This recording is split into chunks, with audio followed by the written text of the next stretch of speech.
Hello, in this tutorial I'm going to go through the difference between roads and railways, or railroads if you're an American. So, roads and railroads are basically transportation upgrades. So you go build, transport, and you can see rail and road. They do have various tech upgrades that exist, but which over time will change. In the case of the railways, it will change the model that's used, the speed of units that travel down it, etc. So they both basically push supply with the same sort of level. So if I was to build a road and a railway here from a centre of supply, they'd both push the supply with the same sort of level and the same drop off. Now, railways tend to cost about 10% of what the roads cost. So you can see here is significantly cheaper for my railways than it is for my roads. And if you want to go see where the length and the maintenance cost is here, so you go to the land department and then you click on transportation. There's also this remove transportation and selected hex button as well if you ever want to remove any for some reason. So you can also build rails from here like that, and roads can be built like that as well. So why would you want to build, let's say, a road over a railway, for example? Well, a road, although it costs 10 times as much to maintain, has some positive bonuses. So if you have wheeled units, they will move at a slightly quicker pace along the roads.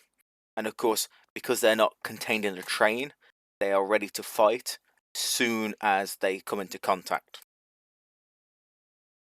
Now, the other thing that some people in the community say, and I have got to test this at some point, is more roads actually increases your petroleum demand because it represents more cars on the road, for example.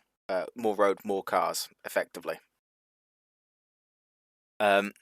Railways, however, have something different to the roads. So if I was to just get a unit over here,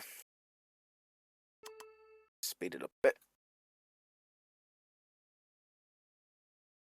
bit. They're not perfect. They come with their own set of disadvantages. So once the unit actually gets there, I'll show you.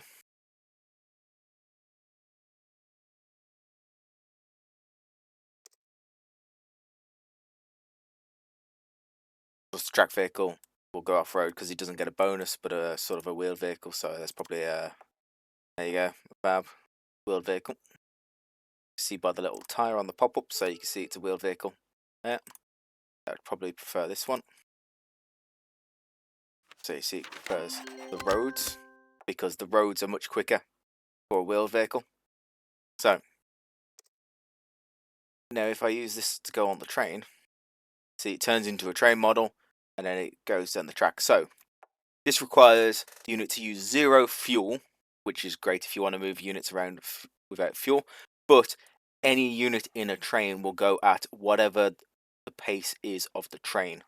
So with different tech levels, there's different speeds of trains. Now, a unit also can't attack while it's on a train, and if it does go into combat effectively, so if this was the border with the enemy, and there was an enemy unit here, it would debuzz the train, but then you would get a penalty to efficiency until basically it's effectively representing the train being unloaded, which means it's not really great for maneuvering into combat, but it can be very good for fuel, or if you've got lots of leg units. So if you're playing like a 1914 start or a 36 start and you've got a lot of leg units or a lot of towed artillery, trains are going to be vastly faster than leg infantry trying to just walk across or down the road, for example. So yeah, so I hope that actually clears up the difference between railway and a railroad. So if you enjoyed this tutorial, leave a like, leave a comment, subscribe. I'll see you in the next video.